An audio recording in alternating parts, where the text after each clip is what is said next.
Everyone, welcome to a brand new episode of Women of Community Banking podcast. I've got a veteran credit union leader with me today. Jill joining me from one of my favorite cities out there, Chicago. Hi, Jill. How are you doing? Good afternoon. Thank you so much for having me. It's great to be with you. My absolute pleasure, Jill. It's amazing to have you in the podcast. So, quick introduction: who Jill is. Jill is Senior Vice President of Strategic Growth and Engagement at Baxter at BCU. She's been with BCU, till if I'm not wrong, before even I was born, pretty much. She's in Baxter since 1990, if I'm not wrong, right? And been there forever, been an integral part of what Baxter BCU is there today. So, firstly, on behalf of the entire family and crew of Women of Community Banking, we want to extend a huge thank you for whatever you've done for the movement because this really matters. I mean, I've come from the larger banks working with credit unions for the last couple of years. This really matters. And thank you for whatever you do. Well, thank you very much. It's my pleasure. This is an industry that has an awful lot of heart, and the broader industry is commoditized, right? So to be a part of credit unions, there is no place I would rather be. Pleasure.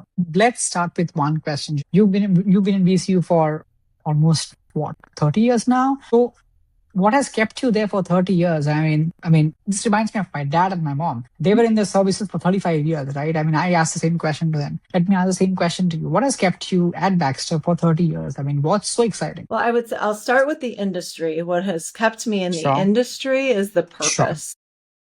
Sure. The fact that we are member owned, not for Mhm. profit. So the Sure. purpose of credit unions is what has kept me in the industry. What has Mhm. kept me at BCU is absolutely our leadership and the Mhm. people at Sure. BCU. So, and when I say our leadership, I mean everybody in leadership. Our board of directors is just stellar. Our CEO, our senior leadership team, the leaders that are in our middle management. I mean, those are the people that are the rock stars. They are the ones who are doing the hardest jobs of all, and so I just really admire the work that they do every day. They are working with members, and they are working with the people who are in touch with our members every day. Sure. But they're also managing up the organization too, and they're Sure. helping to guide the strategy. Mhm. To be a part of building what we've done here over the last 35 years or so Mhm. has really inspired me. That's fantastic to hear, Jill. Now, obviously, you being a leader, so you joined the movement 35 years, almost 35 years Mhm. back. I'm sure there were women leaders, but not a lot then. And there's been progression, improvement over the period of time. But as a young lady, right, who joined the movement, the ecosystem, I'm sure you might have encountered a bunch of barriers, bunch of red tapes is the wrong word to use, but barriers for sure.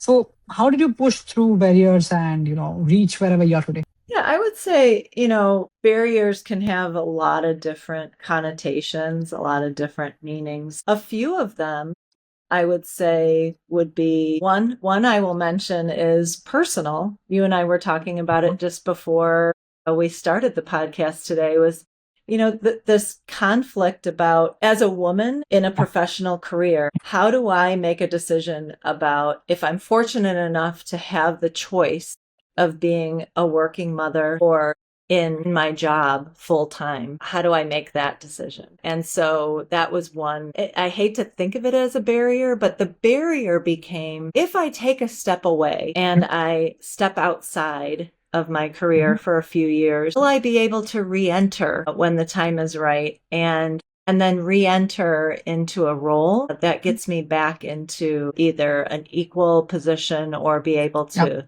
continue to grow in my career. So again, BCU has been a great organization, lots of Sure. development opportunities, given me lots of Mhm. opportunities to grow. So, on a very personal level, decision that I made, I did take a step away from my Mhm. career for a handful of Mhm. years best Mhm. decision I could have ever made. I was sharing with you, the most Yep. important job I have had and will ever have is being a mother. So I can have all the fancy titles and big responsibilities in the office, but none of them will compare to the Doesn't importance of matter. being a mom. So Yep. that's the most important thing to me. And the work that we do here, our industry has it evolved over time. And so another barrier is just finding the time. Yep. Everyone always talks about work-life balance. I really It's like nothing. to think of it as just life balance. It's just Sure. life balance because for me, Mhm. everything about my work and my life is integrated. And I Sure. find myself listening to podcasts while I'm cooking dinner or thinking about work while I'm in the shower. Everything is integrated. And I don't know how to operate any other way. So I'm thinking about my grocery list sometimes when I'm at work too. So that's okay because Yeah. that's the way Absolutely it all okay. gets done. But our industry has evolved in such a way that it feels like you kind of always have to be on. And in some respects, Mhm. for marketers, and if I can speak to the marketers in the audience for a minute, Sure. I Sure. would say that integration is a really fantastic thing Yep. because if you restrict yourself to thinking about marketing only in the industry you're in, you're really Mhm. limiting your options and you're really Sure. limiting your opportunities. If you really have to think broadly about Yeah. how to compel the consumer, how to attract your next new member. And so you really want to look at how is everyone else doing it? What are the ads Sure. that outside of our industry that people are being, what's compelling me to be a buyer and those types of things. And it isn't necessarily always going to be banking products. So that's where that work life integration can really help because you can be looking at outside of just what you're thinking about day in and day out at work. 100%. I mean, this is what wisdom is, right? I mean, that's the reason you started working before I was born. There's a reason for that. This is amazing, right? Okay. Now we'll talk about you know what BCU stands for. So essentially, I mean, what BCU stands for. My question would be around the tagline, right? Essentially, what it means. I mean, how do I frame that question? I'm struggling to frame that question because this is not an easy one for sure. But what I want to talk about is how is BCU committing itself towards the community impact? I mean, that's one of the very common conversation I have. Do you guys measure community impact, or how do you go about it? Yeah, you know what? We're trying to get better at it every day. Mhm. I would say that, well, first of all, our purpose statement is empowering people to Mhm. discover financial freedom. Mhm. And the one thing that I really want to elaborate on for just a moment is the word Mhm. discover, Interesting.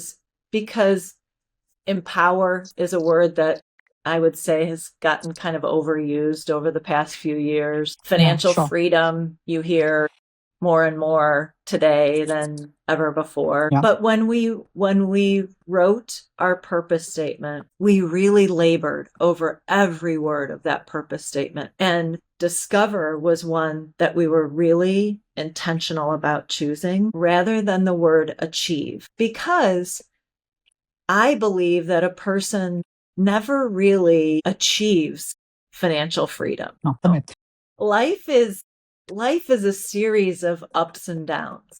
And Yeah. some of your peaks and valleys with your finances, many of them are in your control and many of them are not in your control. Mhm. But we are all going to experience those peaks and valleys. And so the reason that we chose the word discover financial Yeah. freedom is because what we really want to do is help people understand what it is that it feels like when you're feeling financially confident and how it feels when you're not feeling financially confident and Yeah. what you do to level those things off, because and that's really that discovery, because that's how you get that balance, and Yeah. that's where you get your that's really how you get from one point to the next The next, with yes. confidence. That's that evolution. That's Mhm, not mhm, that's being able to do it on. That is the definition of empowerment, is being mhm, able to do it mhm. on your own. And if you think you can achieve it, you stop and you don't do it Yeah, anymore. And yeah, that's just not realistic with our finances. You can't stop doing it. So I wanted to just take a moment to explain why one word can have so much so meaning behind impact. it, that you can, yeah, so much impact. You're right. But furthermore, getting back to your question about, do we measure our community impact? We haven't actually been a community credit union for all I that know. long. We have been and continue to be keenly focused on our partnerships. We are, Yes, most people refer to them as seg-based. seg-based. We call them our company partners. We now also serve large associations. So we like to measure our impact with those Mhm, partnerships and those mhm, mhm. associations. And then we do also have a large presence in the community as well. So we have, I like to say, many different masters. And so Yeah. we are trying to measure our impact in many different Mhm. ways. But what's really important to me for us to get really good at is understanding how to measure our impact for multiple segments of the Yeah, that's, population. yeah. Because I think often when we think about financial freedom, we think about Mhm. financial health. And in some respects, I think some people's impression of even just working with a credit union tends to be, well, how are you serving the underserved? Or how are you Yeah. serving those who are unbanked, or those who are maybe in maybe a subprime, or, Mhm, and I really hope to help to dispel those myths, mhm, because credit unions are for everyone. There are affordability is a crisis that is affecting everyone today, every demographic. And we really have to stop thinking about it as the affordability crisis and the mhm, lack of mhm, financial health mhm, mhm, impacting only a segment of our population. That is not the case. mhm, And so I mhm, really want us to be good at measuring mhm. our impact across all segments. Multiple segments. Yeah, I mean, that's fair enough. A couple of last questions. I mean, before I move on to the last phase of the interview, we talk about or ask you about your advice. I mean, advice to maybe Jill 25 years back. Before I go to that, I want to do a quick rapid fire, right? I mean, Yeah. Yeah. that's a new section that we've introduced. Let's try it out. Interesting, very basic question. Okay, let's do coffee or tea. I'm a tea person all That day kind of. long. Yes. Are you a tea person? Same. I mean, I'm a tea person Yeah. through and through. I only do tea. I used to do coffee like 5 years back, but now I'm just tea. Mhm. Mhm. Amazing. Early bird or a night owl? Both. How can that be possible? Isn't that crazy? I know, I know. Although okay, I'm going to break the rule on rapid fire. I'm not a talker in the morning. My husband would say I'm crabby in the morning, but I do get up early and I work out early. But then I stay up late. I do a lot of thinking at night. Interesting. Let's talk about a book. I mean, do you read by any chance? Do you like to read? I do like to read. I do a lot of books on audio because I have a long commute to and from work. Then if I ask you one audiobook or one book that you would recommend everyone to read? You know what? I happen to have it right behind me right now. Amp it up. Amp it up. Amp it Amp up. it up. Interesting. It's my I can favorite think one about it. recently. We can maybe have that conversation over the next podcast. We can debrief on Maybe. that one. Talking about the book, absolutely. I mean, that's another thing which you want to do. Talk about Hmm. books. Okay, the Another book one, club. I'm going to give you another one because it's a fun title, if nothing else. Hug Your Haters. That made my day, by the There you way. go. There you go. I Yeah. need to hug a few of them now. I know. Hmm. I'm Hmm. just counting the ones who I need to go and just give them a hug. There you go. There you go. Yep. Hug your haters. Interesting. Next is what's one thing that's always on your desk? My glasses. Okay, that's fine. I'll let you go with that. Last question. What's next on your bucket list? Next on my bucket list, and it always involves my family, but Mhm. next on my bucket list is finding a time to get my 3 adult children to take a trip with my husband and I, because we haven't been able to do that in a long time. Everybody's had different schedules and lives in different cities and things like that. So I don't even care where it is. I really don't. It Anywhere, just needs to anywhere. be So that the 5 of us get to be together. I can so well feel you, right? The last time I had a vacation with my mom and dad was 4 years back. I think even 5 years back. Okay. Okay. That's the most important thing. Absolutely. Yeah. So we're done with rapid fire. One last question, Jill, and then just time. Yes. If you were to share one piece of advice to Jill before I was born, basically more than 35 years back, what would that be? It would be to give yourself a little bit of grace, that you don't have to know everything, to be patient with yourself.